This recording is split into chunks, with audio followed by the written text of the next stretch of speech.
The massive oak doors at the far end of the grand hall swung open with a resonance that cut through music, laughter, and the buzz of 100 conversations. Silence fell like a blade, swift and absolute. Kira's wolf stirred uneasily beneath her skin as every head turned toward the entrance.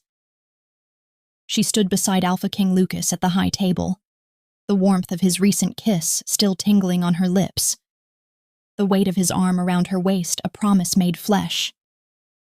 They'd won the war. They'd survived. And tonight, surrounded by their pack, their warriors, the scent of roasted meat and victory wine thick in the air, she'd allowed herself to believe in the future he'd whispered to her in the darkness. "You'll be my queen, Kira. My equal." But now, as a figure emerged from the shadows beyond those doors, something cold slithered down Kira's spine. The woman who entered moved like water, her gown of silver silk flowing around her, as though caught in a breeze that touched no one else. She was ethereal, pale skin that seemed to glow in the torchlight, dark hair cascading in perfect waves past her waist, features so delicate they might have been carved by an artist's loving hand. Ophelia, even her name sounded like a song. Kira became suddenly, painfully aware of her own appearance. The warrior braids woven through her hair, practical and severe. The healing scars that decorated her forearms like badges of honor, or marks of brutality, depending on who looked. The calluses on her palms from sword hilts and bowstrings. She'd worn her finest tunic tonight, deep blue with silver threading. But next to this vision of perfection gliding across the stone floor, Kira felt like a weapon displayed at a feast, necessary for the victory, but out of place in the celebration. Her wolf growled low, a warning that thrummed through her bones. Something is wrong. Ophelia walked with purpose, her gaze fixed on Lucas. She didn't spare a glance for the warriors lining the walls, the pack members who'd fallen silent in their seats, or Kira herself. When she reached the high table, she sank into a bow so graceful, so perfectly submissive, that it looked rehearsed. The hall held its breath. Lucas's arm slipped away from Kira's waist. He stood, and the scrape of his chair against stone was the only sound in the vast space. Kira's heart began to pound, a sick rhythm that her wolf recognized as danger. She wanted to reach for him, to pull him back down, to demand an explanation for the sudden tension radiating from his body. But she didn't move. Couldn't move. Something in his posture, the set of his shoulders, the careful blankness of his expression, froze her in place. "Ophelia will be my Luna and queen." 6 words, that's all it took for Kira's world to fracture. The sound started in her chest, a keen of denial that her wolf wanted to unleash. Her lungs constricted as though someone had wrapped iron bands around her ribs and pulled them tight. The hall spun, faces blurring into a mass of shock, pity, and, goddess help her, satisfaction from those who'd never believed a beta was worthy of standing beside their king. She couldn't breathe. The wolf inside her howled, a sound of rage and betrayal that thankfully only she could hear, clawing at her control with desperate fury. Her vision tunneled, narrowing to Lucas's profile as he gazed down at Ophelia with something that looked almost like relief. "This wasn't the promise you made to me." The words escaped before she could stop them, hoarse and broken. Every eye in the hall swiveled to her, and she felt their weight like physical touches. Judgment, assessment, pity that burned worse than hatred. Lucas finally looked at her, and the coolness in his amber eyes was worse than any blow she'd taken in battle. "I know." His voice was casual, matter of fact, as though they were discussing patrol schedules rather than the destruction of everything between them. "But this is necessary for peace." Necessary for peace. The words hit her like claws raking through her soul, shredding the careful hope she'd built over months of stolen moments and whispered promises. Her wolf surged forward, demanding she shift, demanding she fight, demanding she show this male exactly what happened when you betrayed your beta. But Kira held on by a thread. Barely. Her hands clenched into fists at her sides, nails biting into her palms hard enough to draw blood. The pain centered her, gave her something to focus on besides the abyss opening beneath her feet. She glanced at Ophelia, expecting, what? Guilt? Apology? Some recognition that she was shattering another woman's heart. The false queen's expression was serene, untouched, as though Kira was nothing more than an obstacle smoothly avoided. Kira turned without another word. Her legs felt disconnected from her body as she walked through the silent crowd. No one spoke. No one moved. They simply watched as their beta, their warrior who'd bled for them, strategized for them, killed for them, left her king's side and walked out into the night. She made it to the tree line before she shifted. One moment she was a woman barely holding herself together. The next she was wolf. Powerful and primal, with fur the color of storm clouds and eyes that glowed gold with rage. She ran. Pine needles and dead leaves exploded beneath her paws as she tore through the forest, branches whipping past her muzzle, the cool night air burning in her lungs. She ran until her muscles screamed, until her heart felt like it would burst, until the pain in her chest matched the fire in her legs. When she finally collapsed at the base of an ancient oak, miles from the palace, she shifted back. The transformation left her gasping, naked and shaking against rough bark. Her body slick with sweat, and her mind spinning with memories she wished she could claw out of her skull. She'd never wanted to be queen. That truth settled over her like a cold blanket. She'd been content, happy even, as beta. Second in command, trusted strategist, protector of the pack. It was a position she'd earned through blood and skill, years of training that had honed her into one of the finest warriors in the kingdom. She'd never dreamed beyond her station because she'd never needed to. Lucas had planted those dreams. "You see things others miss, Kira," he'd told her one night, his voice low and intimate. "I don't just see the warrior, I see the woman beneath, fierce and brilliant and absolutely captivating." No one had ever called her captivating before. She'd been terrified and exhilarated in equal measure, her wolf singing with joy, even as her mind screamed warnings she refused to hear. He wanted her. The Alpha King wanted her.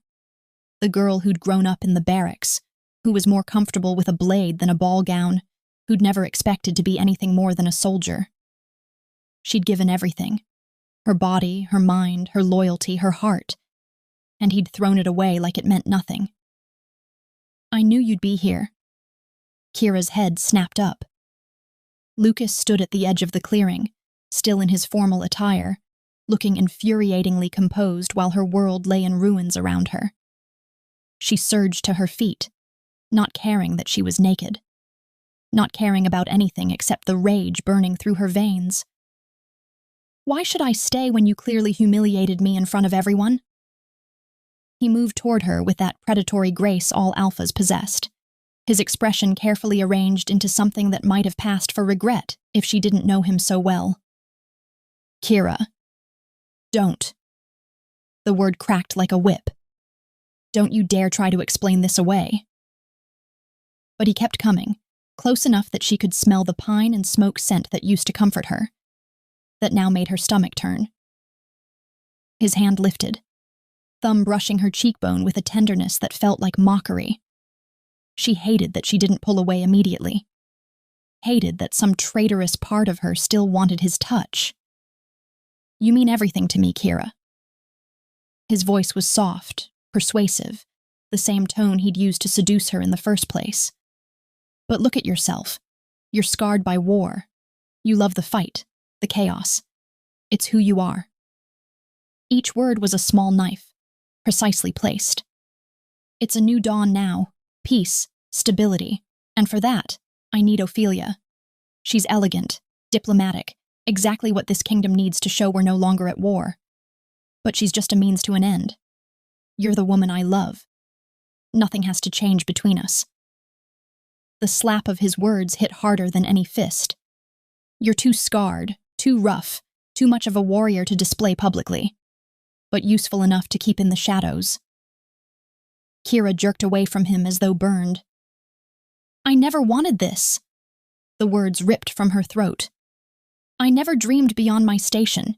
You dangled this in front of me. You made me believe I could be more. You painted pictures of us ruling together, of being equals, and now you snatch it all away like I'm nothing.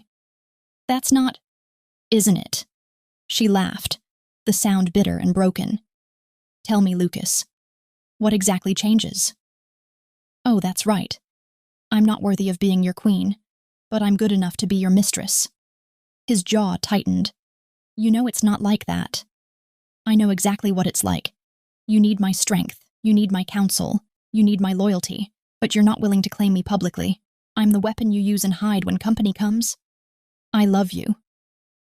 His voice had taken on a desperate edge, his wolf rising to meet hers in a clash of dominance and denial. Ophelia might wear the crown, but you're the one who matters. You're the one I want by my side. Always. Then you should have made me your queen.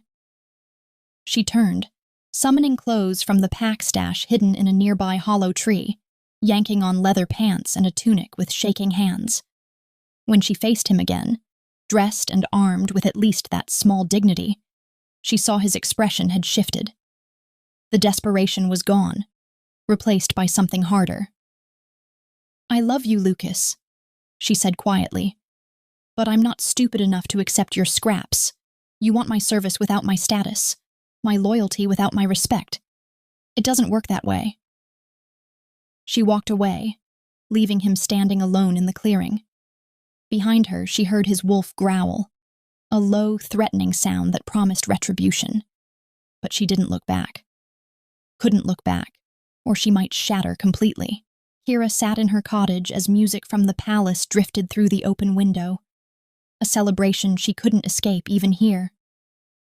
The mating ceremony had started an hour ago.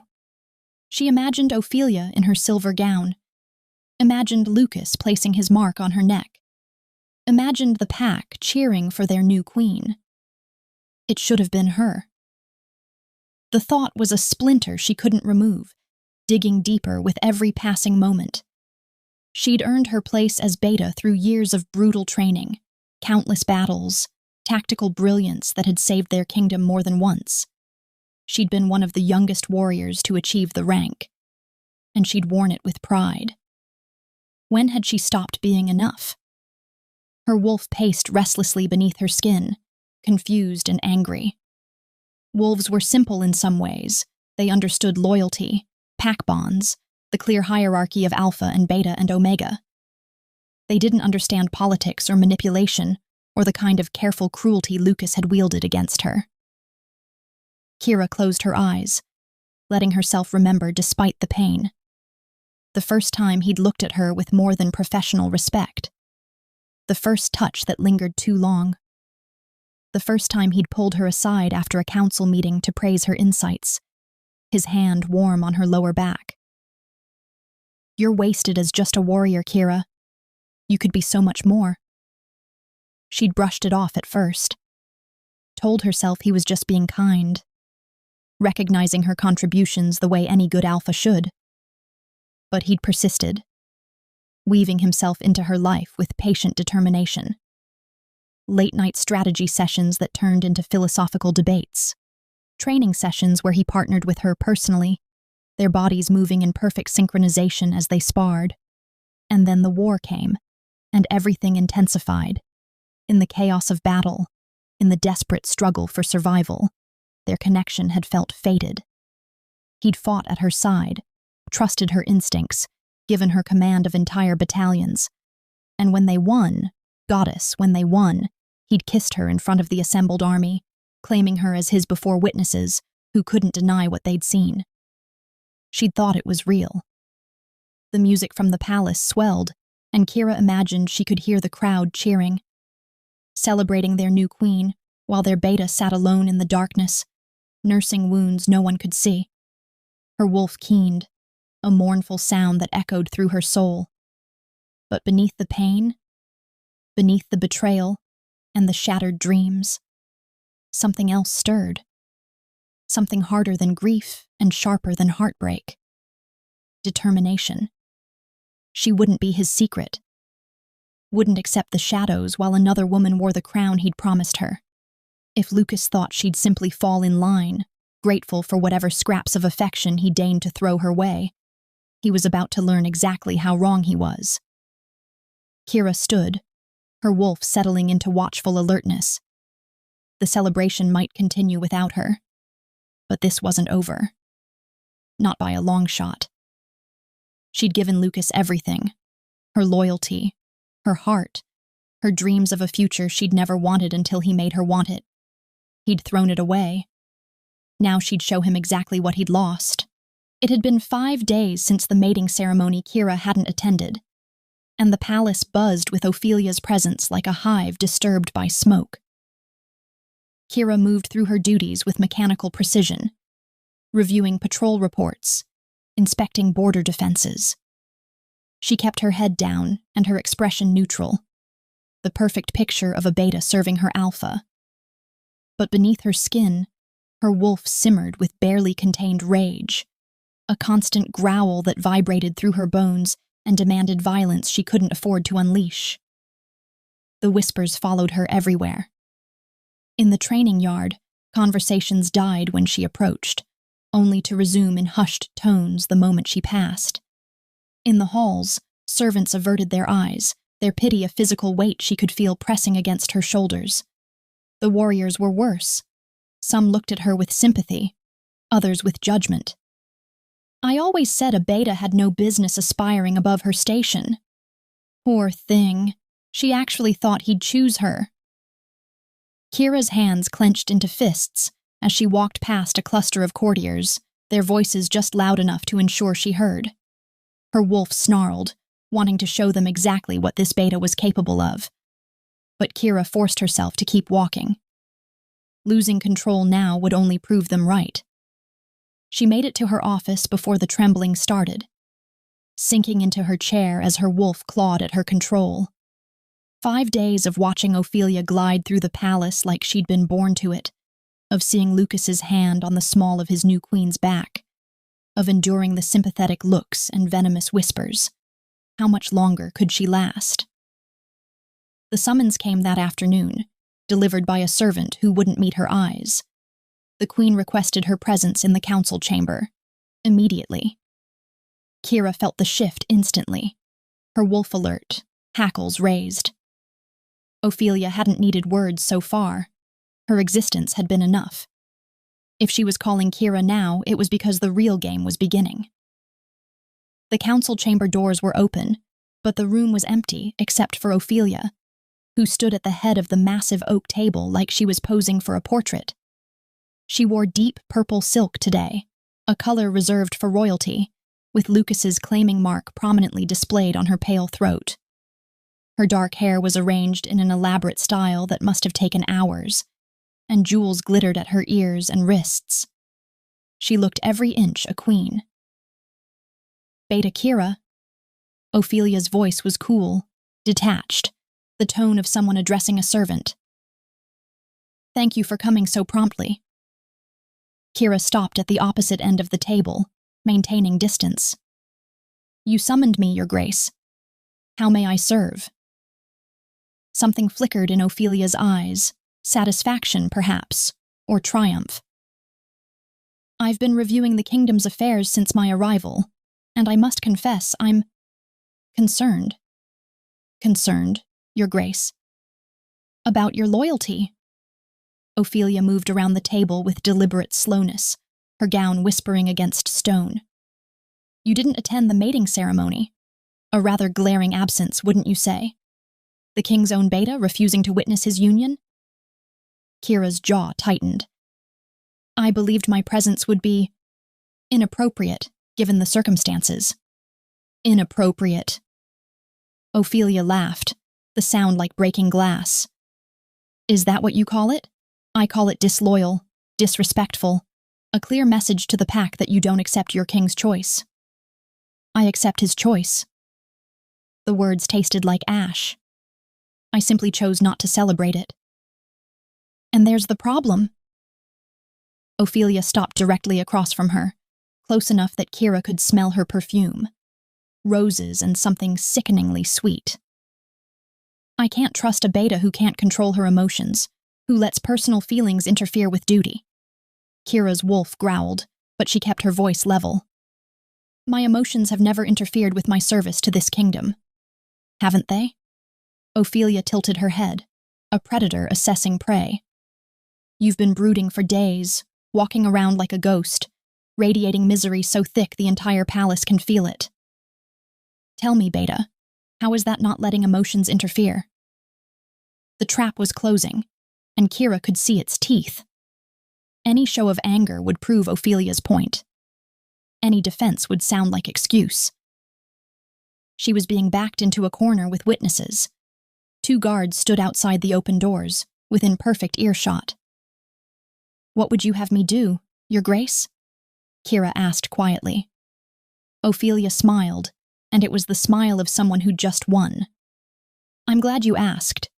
Effective immediately. All military reports, strategy documents, and defensive plans will be submitted to me for review before implementation. I need to understand our security measures if I'm to be an effective queen. Ice flooded Kira's veins. Those documents contain sensitive information. Troop movements, tactical assessments, intelligence reports. Which is exactly why they should be reviewed by your queen. Ophelia's voice hardened. Unless you're suggesting I can't be trusted with my own kingdom's security? Another trap. Question the queen's trustworthiness, or surrender control of military intelligence. Kira's mind raced through possibilities, each one leading to the same conclusion. She had no move here, no way to refuse without committing treason. Of course not, Your Grace. The words felt like stones in her mouth. I'll have the documents delivered to your chambers. Excellent. Ophelia's smile widened. And Beta? Going forward, all strategic decisions will be brought to me before implementation. I won't have you making military choices without proper oversight. Are we clear? Crystal, Your Grace. Kira bowed, the formal, subservient bow of a subordinate acknowledging authority, and left before her wolf could make her do something stupid. Behind her, she heard Ophelia's satisfied laugh, the sound chasing her down the corridor like mockery made audible. In the hallway, Kira pressed her back against cold stone and fought for control. This wasn't about jealousy or hurt feelings. Ophelia was systematically stripping away her authority, reducing her from trusted beta to supervised subordinate. And there was nothing Kira could do about it without appearing to challenge the queen's authority, which, in their pack, was tantamount to challenging the Alpha himself. Her wolf snarled, but Kira shushed it. Not yet. Not like this. We need to be smart. The question was, what was Ophelia's endgame? Night fell heavy and moonless over the cottage. Kira sat at her small table, surrounded by military reports she was supposed to summarize for Ophelia's review, when a knock sounded at her door. Not the front door, the back entrance, the one hidden by climbing roses that only one person knew about. Her wolf leaped to attention as Lucas's scent, pine and smoke and male alpha, filtered through the cracks. Every instinct screamed at her to pretend she wasn't home, to avoid whatever trap this represented. But curiosity won out. She needed to know what game he was playing now. She opened the door. Lucas filled the doorway, still in his formal attire from whatever meeting or dinner he'd attended. In the lamplight, he looked like the man she'd loved. Strong jaw, amber eyes that had once looked at her with warmth, broad shoulders that had sheltered her in the aftermath of battle. But there was something different now, something hungry and desperate in the set of his mouth. Kira. Her name on his lips felt like a caress and a curse. Can I come in? She should say no. Should slam the door in his face and deal with the consequences tomorrow. Instead, she stepped aside. He entered like he owned the place, which, technically, he did. Everything in this kingdom belonged to the Alpha, including, apparently, her. I've missed you. He closed the door behind him, his eyes tracking her movements as she put distance between them. I can't stop thinking about you. You have a mate. Kira kept the table between them like a barrier. You shouldn't be here. Ophelia is my queen. You know that's different. He moved closer, circling the table with predatory grace. What we have, what we've always had, that's real. That matters. Her wolf whined, confused by the conflicting signals. His scent called to something primal in her. Muscle memory from months of intimacy that her body hadn't forgotten, even if her mind had learned better. When he reached for her, she almost let him touch her. Almost. She jerked away at the last second, putting a chair between them. Don't. Kira. Frustration bled into his voice. Don't you remember? The nights we spent planning the war campaign, the way you felt in my arms after battle, how perfectly we fit together. He kept coming, backing her toward the wall with the inexorable patience of a hunter. Remember the first time I kissed you? You were covered in mud and blood, and you were the most beautiful thing I'd ever seen. Remember the promises I made? I meant them, Kira. I still mean them. Her back hit the wall. He braced his hands on either side of her head, caging her in, his body a hair's breadth from hers. Heat radiated from him, familiar and intoxicating. His scent wrapped around her like a drug. I think about touching you, he murmured, his mouth close to her ear. About the sounds you make when I... Stop. Her hands came up to push against his chest, creating inches of space that felt like miles. You made your choice, Lucas. You chose her. I chose peace for our kingdom. His amber eyes blazed. But I choose you for me. Can't you understand that? Ophelia is politics. You're everything else. I'm not interested in being your secret. Then don't be. His voice dropped to a growl. Be with me. Let me come to you at night. Let me show the kingdom that while Ophelia wears the crown, you hold my heart. They'll understand. They'll accept it. You mean they'll accept me as your mistress? Bitterness coated her tongue. You're kept woman, hidden away while you play the devoted husband in public. It doesn't have to be like that. It's exactly like that. She shoved harder, and he finally stepped back. You want me available for your convenience, grateful for whatever scraps of attention you deign to give me. But I'm done, Lucas. I'm done being your dirty secret. His expression shifted, the pleading replaced by something harder. His wolf rose to the surface, making his eyes glow gold in the lamplight. You're making a mistake. The only mistake I made was believing your promises. For a moment, she thought he might force the issue. His hands clenched into fists, his jaw tight with barely leashed aggression. She was prey refusing to yield, and his alpha instincts demanded submission. But he turned toward the door instead, each step radiating wounded pride and simmering fury. You'll regret this, he said, without looking back. You'll see what you're throwing away, and you'll regret it. The door closed behind him with careful precision, more ominous than any slam. Kira slid down the wall, her legs suddenly unable to hold her weight. Her wolf howled with confusion and loss, not understanding why they'd rejected their alpha's advances. But Kira knew. Accepting Lucas's offer would mean accepting that she wasn't worthy of public claim, wasn't good enough for the crown, but useful enough to keep around for private pleasure. She was worth more than that, even if it killed her to walk away. The summons started the next morning. Strategic planning session at dawn, Kira's expertise required. Council meeting at midday, the beta's input was essential. Every session, Ophelia was there. And every session, Lucas made sure Kira watched as he played the devoted mate. He would take Ophelia's hand as she entered, his thumb stroking her knuckles in a gesture that had once been Kira's. He would lean close to whisper in her ear, making the new queen smile and blush while his eyes tracked Kira's reaction from across the room. When Ophelia offered suggestions, no matter how poorly conceived, Lucas would praise her insight, her cleverness, her natural grasp of strategy. The queen makes an excellent point, he'd say, even when Ophelia's excellent point directly contradicted military best practices. Kira sat through it all with her spine straight and her expression neutral. But inside, her wolf bled. "We should redeploy the Northern Guards," Ophelia suggested during one meeting, her finger tracing random patterns on the map. "Spread them out more evenly across the border." Kira bit back an automatic objection. The Northern Guards were concentrated at 3 strategic passes for a reason. Those were the most vulnerable access points. Spreading them out would leave gaps any competent enemy could exploit. "That's an interesting idea," General Marcus said carefully, shooting Kira a look that begged her to intervene.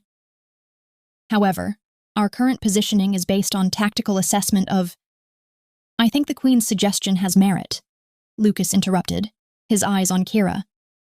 "A more visible presence across the entire border could discourage aggression. Don't you agree, Beta?" The trap was obvious. Agree and endorse a dangerous strategy. Disagree and publicly contradict the Queen, again. "The northern passes are historically our most vulnerable points," Kira said carefully. "Concentrating forces there has prevented incursions for decades. But perhaps it's time for a new approach." Lucas smiled, and there was cruelty in it. "We can't be slaves to tradition, can we? The Queen sees things from a fresh perspective. That's valuable." Ophelia glowed under his praise, leaning into his side like a flower turning toward the sun. Kira's nails dug into her palms beneath the table. "Of course, Your Grace. Fresh perspectives are always valuable," the pattern repeated. Ophelia would suggest changes, moving patrols from strategic positions, adjusting guard rotations in ways that left gaps, reallocating resources based on aesthetic rather than tactical concerns. Lucas would support her, praising her wisdom, and Kira would watch her carefully constructed defenses unravel, one meeting at a time. After each session, she left frustrated and furious, her wolf snarling at the games they were forced to play. But beneath the anger, fear was beginning to bloom. The defenses were weakening. Anyone with military training could see it. Late that night, Kira spread the peace treaty across her table, studying the signatures at the bottom. Alpha Marcel's bold scrawl stood out, as distinctive as the man himself. She'd met him during the final negotiations, when victory was new and fragile, and both kingdoms were desperate to avoid more bloodshed. Marcel had arrived with a delegation of warriors, all lethal grace and controlled power. But while his men had postured and threatened, Marcel had been different. Tall and lean where Lucas was broad, with silver-gray eyes that seemed to see too much, and dark hair he wore longer than tradition dictated. He'd moved with the fluid confidence of someone who'd never needed to prove his strength, because everyone already knew. During the negotiations, he'd spoken directly to Kira more often than to Lucas. "What do you think, Beta?" he'd asked, ignoring protocol that said he should address only the Alpha. "You're the one who led the campaign against our eastern forces. Brilliant strategy, by the way. I lost some good warriors because you outthought my general." She'd been caught off guard by the compliment, by the genuine respect in his tone. "Thank you, Alpha Marcel."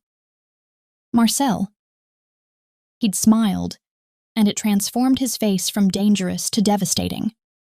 "Just Marcel, when it's between strategists. Tell me, what would it take for you to recommend peace to your king?" They'd talked for hours, Kira and Marcel, while Lucas grew increasingly irritated at being left out of the conversation. But Marcel had been genuinely interested in her opinions, had debated tactical theory with her like an equal, had treated her military mind with the kind of respect Lucas only gave her in private. At the end, Marcel had asked to speak with her alone. "I'm hoping this peace holds," he'd said, his gray eyes intent on her face. "I'm hoping we'll have opportunities to meet again, perhaps to continue our discussions on strategy, or other matters." The invitation had been clear. Kira had declined as gracefully as she could, citing her position and her loyalty to her Alpha. Marcel had accepted with good grace, but something in his expression had promised he wouldn't forget. "When you're ready," he'd said softly, "I'll still be here." The treaty had been signed that day, but Kira knew, had always known, that Marcel's goodwill was partially because of her. He'd agreed to peace with genuine interest in maintaining a connection, personal as well as political. Now, staring at his signature, Kira's stomach churned with realization. The peace depended on goodwill. Marcel's goodwill, specifically.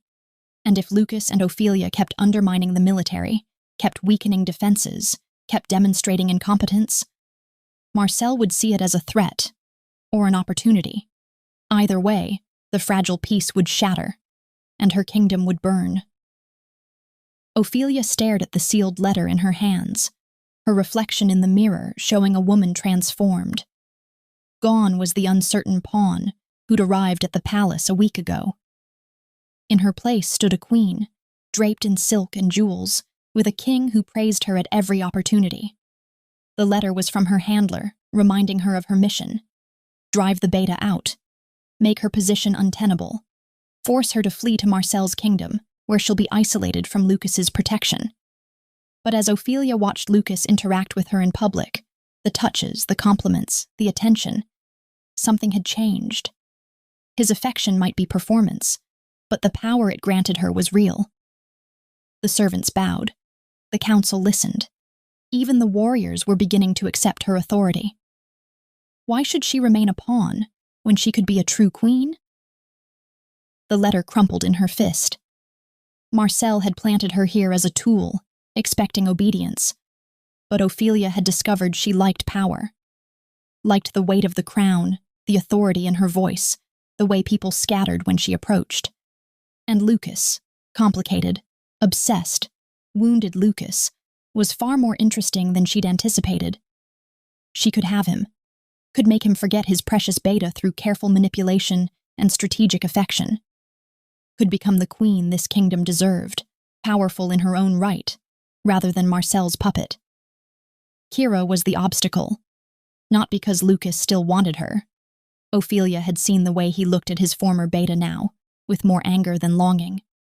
But because the warriors still looked to Kira first. Because the beta held loyalty Ophelia couldn't command. Simple solution. Undermine Kira's authority until nothing remained. Ophelia smiled at her reflection and tossed the letter into the fireplace, watching it burn. She had a new plan now. One that ended with her as the undisputed queen, and Kira as nothing. Within days, the military began to fracture. Ophelia's changes took effect with Lucas's endorsement, regardless of how many officers objected. General Marcus brought his concerns to Lucas in a private meeting Kira wasn't invited to attend. She heard about it later from a sympathetic lieutenant. The general told him point blank that the Queen's changes were creating vulnerabilities, the lieutenant reported, his voice low. Said any competent enemy could exploit the gaps we're leaving. What did the king say? The lieutenant's expression was answer enough. He said the Queen had her reasons, and we should trust her judgment. Told the general to implement the changes or step down. Kira's blood ran cold. Marcus is one of our best tactical minds. I know. The lieutenant hesitated. Beta, some of us are worried. If you wanted to train a secondary force just in case, we'd follow you. It was the opening she'd been waiting for, even as it terrified her. Her own warriors, loyal enough to train in secret, outside official command structure. It could be seen as preparing for rebellion, or it could be seen as a beta doing her duty to protect her pack when the Alpha wouldn't. Tonight, she said quietly. The clearing past the eastern ridge. Tell only those you trust completely. 20 warriors showed up that first night. Then 30. Then 50. Kira ran them through drills in the darkness, teaching advanced tactics and combat strategies she'd learned through years of warfare. Her wolf sang with purpose as she moved among them, correcting stances, demonstrating techniques, building the kind of cohesive fighting force that could mean the difference between survival and slaughter. Word spread quietly through the ranks. Beta Kira was preparing for something. Her legend, already substantial from the war, began to grow. Not the legend of a bitter, rejected woman, but of a warrior who saw danger coming and refused to let her people face it unprepared. Lucas heard the rumors. Had to have heard them. But he said nothing, too consumed with his twisted game of making Kira watch his public affection for Ophelia to care that his beta was gathering loyal forces in the night. It would be his downfall, and hers, if she wasn't careful.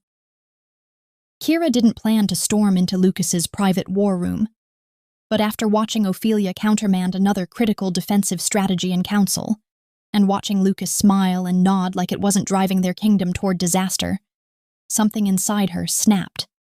She found him alone, studying maps that had become exercises in futility, thanks to Ophelia's interference. He looked up as she entered, and for a moment, something like the man she'd known flickered in his expression. Then his eyes hardened. "Kira, I don't recall summoning you." "Drop the games, Lucas." She slammed her hands on the table, rattling the pieces marking troop positions. "They're going to cost us the kingdom." "I don't know what you—" "Yes, you do." She leaned forward, forcing him to meet her eyes. "You're so busy trying to make me jealous that you're not seeing what Ophelia is doing. She's dismantling our defenses, creating gaps in our security, weakening everything we fought for. The Queen is learning." His voice was cold. "She's entitled to make changes.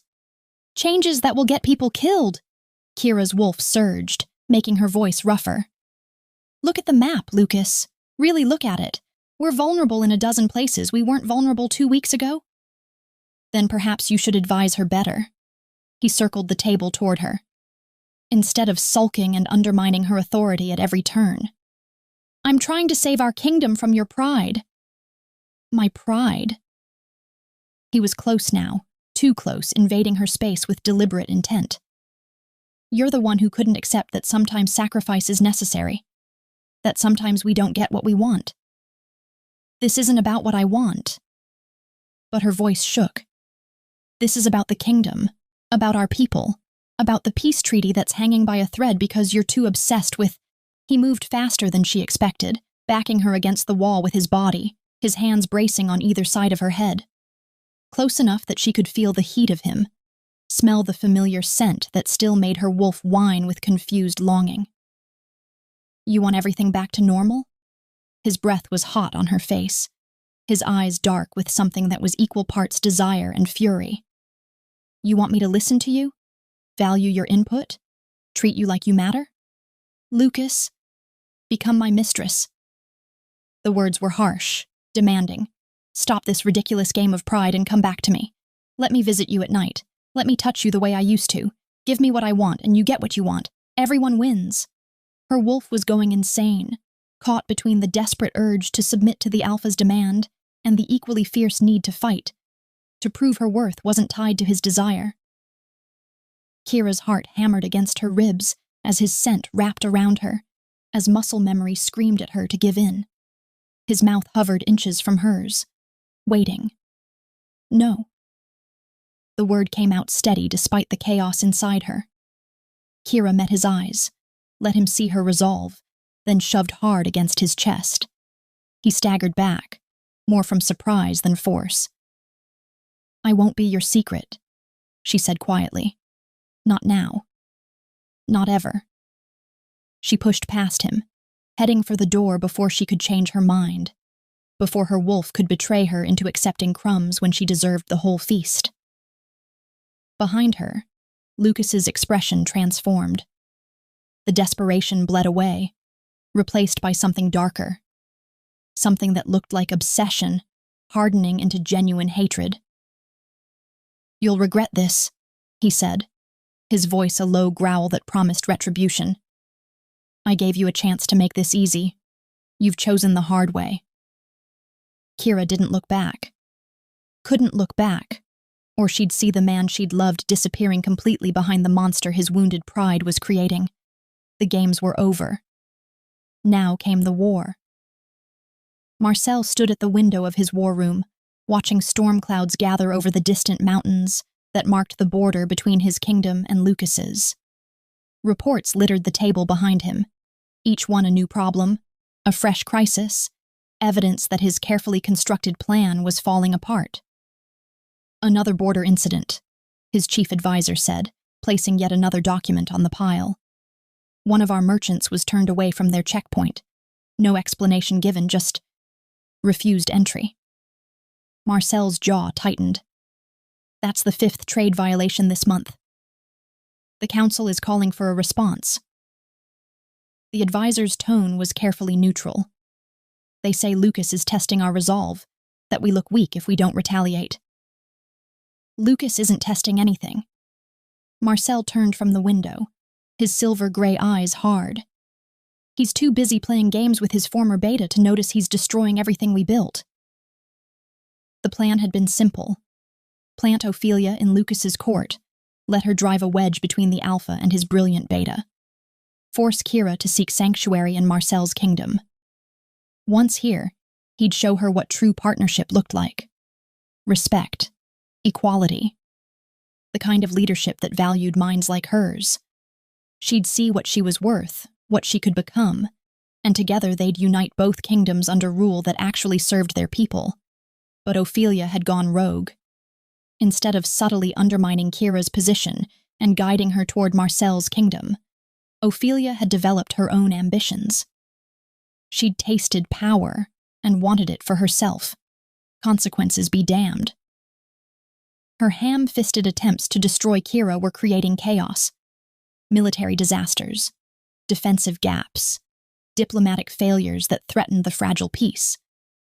And Kira, stubborn and loyal to a fault, remained in Lucas's kingdom despite having every reason to leave. The council wants war, the advisor repeated. They say if Lucas can't maintain the treaty terms, we're within our rights to... I know what they say. Marcel's voice was sharp. He didn't want war. Wanted Kira, yes. Wanted her brilliance and her strength and the fire he'd seen in her eyes during negotiations. But not at the cost of his people's blood. Not through conquest and violence. He wanted her to choose him. But time was running out. His advisors were right. The treaty violations couldn't be ignored indefinitely. And if war came, Kira would fight for Lucas. Would die for him, probably, because that's what loyal betas did. The thought made Marcel's wolf snarl with frustration. He'd lost control of his pawn. And unless something changed soon, he'd lose everything else too. The throne room was packed with courtiers when Kira arrived, all of them drawn by the same rumor that had been spreading through the palace since dawn. The king had summoned his beta for formal audience. Kira walked the length of the hall with her spine straight and her expression calm, though her wolf churned with unease beneath her skin. She'd requested this meeting, needing to try one more time to make Lucas see reason before everything collapsed.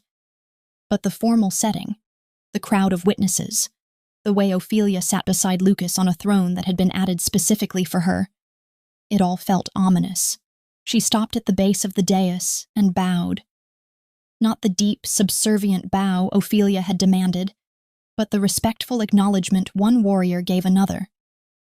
Your Grace, you summoned me. Lucas looked, tired. Shadows darkened his eyes, and his face had taken on a haggard quality she'd never seen before. But when he spoke, his voice was cold and formal. Beta Kira, we have matters to discuss regarding your conduct. Her wolf went on alert. My conduct, Your Grace? You've been disloyal. The word hit like a slap. Insubordinate, undermining your queen's authority at every opportunity. That's not. Kira caught herself, forced her voice level. Your Grace, I've only ever tried to serve this kingdom. If I've questioned certain decisions, it's because you can't accept that your input is no longer valued? Lucas leaned forward, his amber eyes hard. Because you're bitter about decisions I made for the good of our people? The good of our people? Kira's control slipped. Your Grace, with respect, the changes being implemented are creating vulnerabilities. Our defenses are weaker than they've been in decades.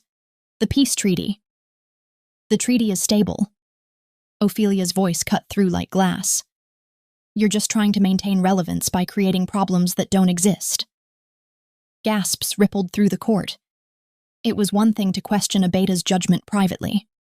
It was another to accuse her of deception in open court. Kira turned her gaze to Ophelia, who sat with perfect poise, satisfaction gleaming in her eyes. This was a trap, had been from the moment the summons arrived. I have no need to create problems, Your Grace. Kira kept her voice steady through sheer will. The reports speak for themselves. Border incidents are increasing. Trade agreements are being violated. Our military readiness. Is your military readiness we need to discuss? Lucas stood, and the room fell silent. You've been conducting unauthorized training sessions, gathering warriors loyal to you specifically, building what amounts to a personal army. Ice flooded Kira's veins. Someone had talked, or Lucas had finally paid attention to the rumors. I've been training warriors to protect this kingdom, she said carefully. Given the defensive gaps being created by recent policy changes, I thought it prudent to... You thought it prudent to undermine your king's authority? Lucas descended the steps, each footfall echoing in the silent hall. To gather forces loyal to you rather than the crown? To operate outside the chain of command? I operate within my duties as Beta, the kingdom's safety. You are relieved of those duties. The words fell like an executioner's blade. Effective immediately, you are no longer Beta of this kingdom. The throne room erupted. Courtiers gasped, warriors shouted denials, even some of the nobles looked shocked. Kira's wolf howled inside her, a sound of anguish that nearly drove her to her knees.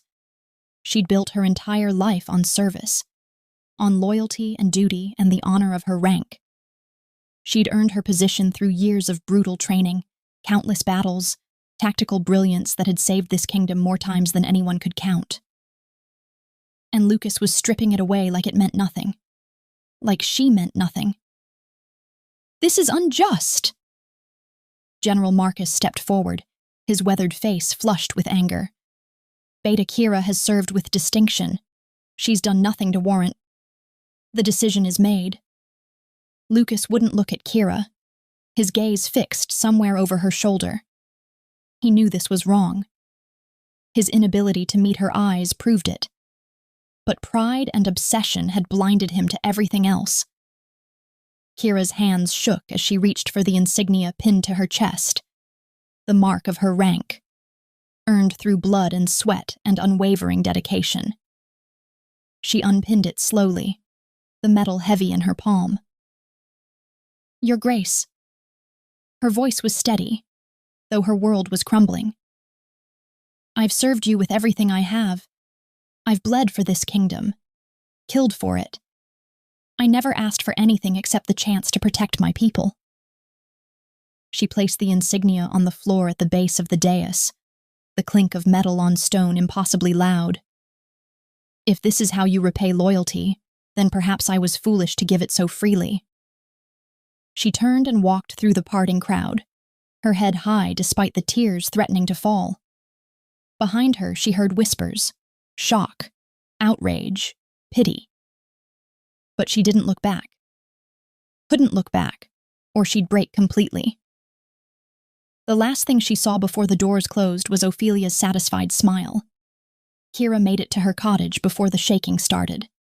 She leaned against the closed door, sliding down to the floor as her wolf keened with loss. Everything she was, everything she'd built, gone in a moment of Lucas's wounded pride. The knock came within the hour. She opened the door to find 20 warriors standing in her yard, led by Lieutenant Gareth. They stood at attention, eyes forward, waiting. What are you doing here? Her voice was raw. We stand with you, Beta, Gareth said simply. I'm not Beta anymore. You'll always be our Beta. He met her eyes, and there was steel in his gaze. Whatever comes next, we follow you. More warriors appeared as word spread. 30, 50, nearly 100 by nightfall. all of them pledging loyalty not to the crown, but to her. Her wolf stirred, recognizing what this meant. She had an army. Could challenge Lucas, take the throne by force. The warriors would follow her. Many of them had already expressed frustration with their king's recent decisions. Civil war was possible, maybe even probable. But that was exactly what they'd fought to prevent. More bloodshed, more death. Brothers killing brothers while their kingdoms weakened and enemies circled. There was another option, one she'd been avoiding because it felt like surrender. Marcel. "Pack light," she told Gareth. "We leave at dawn." They crossed into Marcel's territory 2 days later, a small group of 20 warriors accompanying Kira. His border patrol intercepted them within an hour, expected and not hostile. The lead scout actually smiled when he recognized her. "Beta Kira, Alpha Marcel said you might come. He's been hopeful." She was brought through a kingdom that felt fundamentally different from Lucas's. Where Lucas favored harsh stone and warrior tradition, Marcel's palace blended elegance with strength, soaring architecture that was defensible but beautiful, gardens that softened military precision without weakening it. Marcel met her in those gardens, surrounded by flowering trees and the sound of fountains. He wore simple clothing, no crown or royal regalia, and his silver-gray eyes held genuine warmth as he approached. Kira. He didn't bow, didn't play political games, just said her name like it mattered. "I'm glad you're here, though I wish the circumstances were different." The contrast to Lucas's manipulation hit her like a physical blow. No games, no hidden meanings, just honest welcome. "Thank you for seeing me, Alpha Marcel." "Just Marcel." He gestured to a bench beneath a willow tree. "Please, you look exhausted." She was, exhausted and heartbroken, and so very tired of fighting. Over the next several days, Marcel showed her his kingdom. Not as a tour for a visiting dignitary, but as a genuine sharing of his world. His people were thriving, well-fed, content, secure. They spoke to him with respect, but not fear, and he knew many of them by name. "Leadership isn't about dominance," he said as they watched children play in the village square. "It's about service, about using your strength to lift others." He took her to his war room, spread maps and reports before her, and asked her opinion. Not as a test or manipulation, but because he genuinely valued her mind. When she pointed out weaknesses in his border defenses, he listened and adjusted strategy. When she suggested alternative approaches to trade negotiations, he took notes. "You see things I miss," he said, gray eyes intent on her face. "I value brilliant minds. Yours is exceptional." Everything Lucas had promised but never delivered, respect, partnership, genuine collaboration, Marcel offered freely. They shared meals in his private dining hall, conversations flowing from military strategy to philosophy, to the burden of leadership. Marcel made her laugh with dry observations about court politics. He listened when she talked about the war, about the warriors she'd lost, about the weight of responsibility. And slowly, carefully, Kira felt her wolf responding to him. Not the explosive, consuming passion she'd had with Lucas, but something steadier, deeper. Like recognizing a partner rather than falling for a fantasy. When Marcel's fingers brushed hers as they examined a map, she didn't pull away. When he touched her shoulder in passing, her wolf approved instead of recoiling. When he looked at her like she was precious, she almost believed it. "I don't want more bloodshed," he said one evening as they watched the sunset from his balcony. "Not for my people, not for yours. There has to be a better way." His hand covered hers, warm and solid.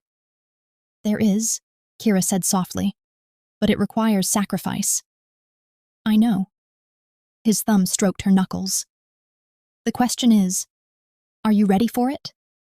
Marcel brought her to an overlook on the third day, a cliff that offered views of both kingdoms spread below. The border was visible as a dark line of forest between two territories that should have been allies. "I could offer you sanctuary," Marcel said, his voice careful. "You could live here in peace, honored, safe, respected. No one would question your presence or your authority." Kira's heart clenched. Safety, peace, everything she'd lost. But Marcel wasn't finished. He turned to face her fully. "You could be my queen. Together we could unite both kingdoms, end this foolish division, prevent the war that's coming." Shock stole her breath. "You barely know me." "I know your reputation. Tactical genius, loyal to a fault, willing to sacrifice everything for your people. I've seen your heart in how you fight, how you strategize, how you care for warriors under your command." His gray eyes were intense, sincere. "I know you're wasted on a king who can't see your worth." "Marcel." "I need to tell you something first." He drew a breath, bracing himself. "Ophelia, I planted her in Lucas's court." Kira went still, dangerous. Her wolf surged forward, ready to strike. Marcel held up his hands, making no move to defend himself. "I wanted to show you what kind of man Lucas really was. I thought if you saw his true nature, if he proved himself unworthy, you'd come here, where you'd be appreciated, valued, given the respect you deserve." "You manipulated me." Her voice was flat, deadly. "I tried to." His honesty was disarming. "But Ophelia went rogue. She developed her own ambitions, started playing games I never authorized. Her obsession with power is threatening everything.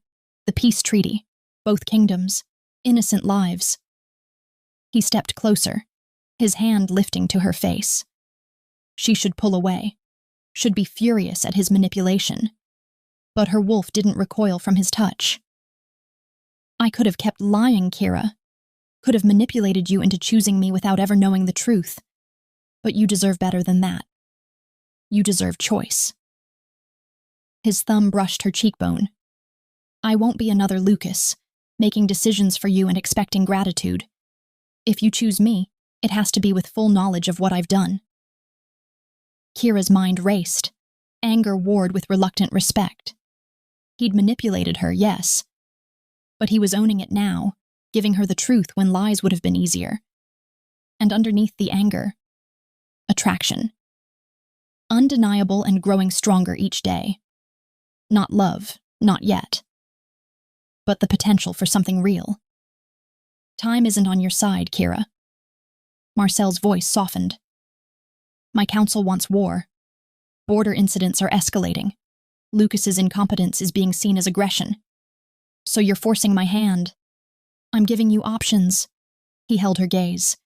"Keep protecting Lucas and watch both kingdoms burn, or sacrifice him and save your people. I won't force you, but decide soon. And if I choose to walk away from both of you?" Pain flashed in his eyes. "Then I'll honor that choice. But the war will still come. And your people will suffer for Lucas's pride." She closed her eyes, feeling the weight of impossible decisions. "I'll give you 3 days," Marcel said. "But know this. I see you, Kira. All of you. The warrior, the strategist, the woman who puts her people above everything else. And I want you by my side, not in my shadow. As my equal in all things. 3 days to decide the fate of 2 kingdoms. 3 days to choose between loyalty and survival. 3 days to become someone she'd never imagined being." Kira returned to Lucas's kingdom alone, leaving her warriors with Marcel. If this went badly, she didn't want them caught in the fallout. She requested an audience, was denied. She sent messages through every channel she knew. All ignored. Finally, she found a guard she'd trained personally. Someone she trusted. "I need to speak with the king. It's urgent. Information about Ophelia he needs to hear." The guard returned an hour later, his face grim. "His Grace says the former beta is no longer welcome in his presence. I'm to escort you from the palace." The words hit like a physical blow. He wouldn't even see her. Wouldn't listen to information about the spy in his court, about the manipulation he'd fallen for, about the danger they were all facing. His pride mattered more than truth, more than his kingdom, more than her. Kira's heart finally broke completely. Not with the sharp pain of betrayal, but with the dull ache of finality. She'd given Lucas everything. Her loyalty, her love, her service, her dreams, and he'd thrown it all away because she wouldn't accept his scraps. "Thank you," she told the guard quietly. "You've given me my answer." She had one more stop to make. Kira found Ophelia in the war room, studying maps she clearly didn't understand. The false queen looked up as Kira entered, satisfaction morphing to wariness. "You shouldn't be here. You're not. I know your secret." Kira's voice was calm, almost pleasant. "Marcel planted you. You were supposed to drive me out, but you went rogue, developed your own ambitions." Ophelia's mask cracked, just for a moment. Then she laughed. "You have no proof." "I have Marcel's confession." Kira stepped closer. "And I have a choice. I can expose you publicly, let you face trial for espionage, or... Ophelia's hand went to the bell that would summon guards. "Or you can leave quietly. Tonight. Before this gets any messier." Ophelia yanked the bell cord. Guards rushed in, but they didn't move to arrest Kira. They stood at attention, eyes on their former beta, waiting for her orders. The blood drained from Ophelia's face. "I command you to arrest her. She's threatening your queen." The guards didn't move. Ophelia looked around wildly, seeing the truth written in every face. She'd never had their loyalty, never commanded their respect. They'd tolerated her because Lucas commanded it, but their allegiance had always been, to Kira. "You have until nightfall," Kira said quietly. "After that, I can't protect you from what comes next." Nightfall came. Ophelia fled, taking only what she could carry, escaping into the darkness like the shadow she'd always been. Kira stood in the empty war room as her warriors gathered around her. Not dozens now, but hundreds. Word had spread of Lucas's injustice, of Ophelia's flight, of the former Beta standing firm while everything collapsed. "What are your orders, Beta?" Gareth asked. She looked at them, these loyal warriors who'd chosen her over their king. Thought of Marcel waiting in his kingdom, offering partnership and respect. Thought of Lucas, so consumed by wounded pride he couldn't see the disaster rushing toward him. Her people deserved better than a king blinded by obsession. "Prepare to march," Kira said, her voice carrying through the room. "We're going to end this before war consumes us all." The decision crystallized, clear and terrible and necessary. She would become Marcel's queen. Would unite the kingdoms under rule that actually served the people.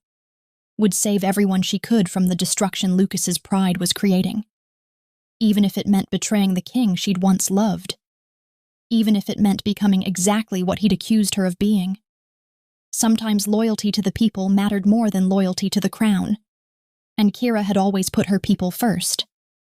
Kira arrived at Marcel's palace as dawn painted the sky in shades of rose and gold. This wasn't a visit. This was a choice that would reshape two kingdoms. Marcel stood in the strategy room, surrounded by advisors deep in heated debate. He looked up as she entered, and the hope that flared in his silver-gray eyes nearly stole her breath. "Kira." She crossed to him without hesitation. "I'm ready." Before he could respond, she grabbed the front of his tunic and pulled him down to her. The kiss was claiming, not gentle or tentative, but fierce and deliberate. Their wolves rose to meet each other, not with the explosive recognition of fated mates, but something else, something chosen. When they broke apart, Kira kept her hand fisted in his tunic. "I'll be your queen. Together we unite the kingdoms." Marcel's smile was brilliant, but his advisors erupted in protest. "This means war with Lucas." "There won't be a war." Kira turned to face them. "My warriors stand with me. The council is exhausted by Lucas's recklessness. Lucas is already defeated. He just doesn't know it yet." She felt Marcel's hand settle on the small of her back, a gesture of support rather than possession. Then we plan carefully. No unnecessary bloodshed. They spent hours over maps, Kira laying out Lucas's vulnerabilities with clinical precision. His obsession made him blind. He stopped governing. Council meetings became performances for my benefit rather than actual governance. Marcel watched her command the room with quiet intensity. This was why he'd wanted her. The brilliant mind that saw patterns others missed. The tactical genius that had nearly defeated his forces during the war. The warrior's loyalty is mine, Kira continued. Not all of them, but enough. The council is tired of his recklessness, and the people remember who won them the war. So we march at dawn, Marcel said, not for conquest, but for transition of power. I'll send advance word to the council. Most will see this as the solution they've been too afraid to voice. Marcel's hand covered hers on the map. And if Lucas fights? Then we fight back. But I don't think he will. Dawn broke clear and cold as two armies merged at the border. Kira rode at the front beside Marcel, both of them visible to anyone watching. They weren't hiding their alliance. As they crossed into Lucas's kingdom, Kira watched the villages, expected panic. Instead, people came out to watch. Farmers leaned on fences. Mothers held up children. Elderly warriors stood at attention as she passed. Word spread ahead like wildfire. Beta Kira returns. She brings peace. This wasn't an army come to subjugate. This was a homecoming. Lucas stood in his throne room when his advisor burst through the doors, face pale. "My king, an army approaches!" From the battlements, Lucas saw the massive force, 3,000 strong. Marcel's banner flew at the front. Then he saw her. Kira rode beside Marcel, sitting her horse like she was born to lead armies. His former beta, leading an army to his gates. The betrayal hit like a physical blow. "Where's Ophelia?" he demanded. "The queen fled 3 days ago. The night beta Kira confronted her about being a spy." "She was a spy?" Lucas grabbed the advisor's tunic. "And no one told me?" "We tried, Your Grace. You refused all audiences." Everything crashed down at once. He looked at the approaching force, watching the way Kira sat beside Marcel as an equal. Everything Lucas had claimed he wanted to give her but never did. His wolf howled with recognition coming far too late. The gates opened without battle. Kira rode through courtyards where she'd trained recruits, past gardens where she'd walked with Lucas in better days. Her heart ached with memory, but her resolve never wavered. Lucas waited on his throne, trying to project authority, but Kira could see the cracks. The council sat in their seats, and several met her eyes and nodded slightly. "Kira," Lucas's voice was rough. "You commit treason." "Treason is betraying one's people. I'm saving mine." "By bringing a foreign king to conquer us?" "You destroyed what we built when you chose wounded pride over your kingdom's safety." Head Counselor Warren stood. "With respect, Your Grace, you've been reckless. You stripped our finest warrior unjustly. You placed an enemy spy on the throne and refused to listen when warned." Other council members rose, voicing agreement. Lucas watched his support crumble. His desperate eyes found Kira. "After everything we shared?" "You made me your secret shame, Lucas. You wanted possession, not partnership." Kira removed her travel cloak, revealing battle-worn armor. "I gave you everything. I was willing to lose myself for you. But you were blinded by ego. Your wounded pride mattered more than your people's safety." She turned to the court. "I don't come as a conqueror. I come as the beta who has always served you. Alpha Marcel offers unity, not conquest. Together we'll be stronger than either kingdom alone." She looked back at Lucas. "You could have had this. But you chose pride. You chose to punish me for having self-respect. You chose games over governance." Her voice softened slightly. "I tried to save you from yourself. You wouldn't listen. Lucas looked around and saw his defeat. His warriors stood with Kira. His council had sided against her. Even his pack bonds were reorienting towards someone who deserved their loyalty. I was a fool. Kira met his eyes. Yes, you were. Lucas reached up with trembling hands and lifted the crown from his head. He descended the dais and placed it on the throne seat. I surrender. The kingdom is yours. He looked at Kira one final time. I loved you, but I didn't know how to love you right. Something flickered in her eyes. Not forgiveness, but understanding. Love without respect is poison, Lucas. He nodded, then walked toward the doors. The crowd parted. He left with his head up, broken but alive. Kira picked up the crown but didn't place it on her own head. She turned to the court. This kingdom doesn't need a single ruler. It needs partners. We rule together. 2 kingdoms, 1 alliance, equals in all things. Marcel took her hand. Equals in all things? The hall erupted with genuine celebration. Relief and hope replacing tension. Later, Kira stood at the window overlooking the kingdom. Marcel approached, wrapping his arms around her. Are you all right? Part of me will always mourn what could have been, but I don't regret my choice. She turned to face him. He made me believe I was unworthy. You see me as an equal. Marcel cupped her face. You were always a queen, Kira. You just needed someone who recognized it. He kissed her, a promise and partnership sealed in touch. Not wild, consuming passion, but something steadier. Something sustainable and true. Thank you, Kira whispered, for seeing me. Always.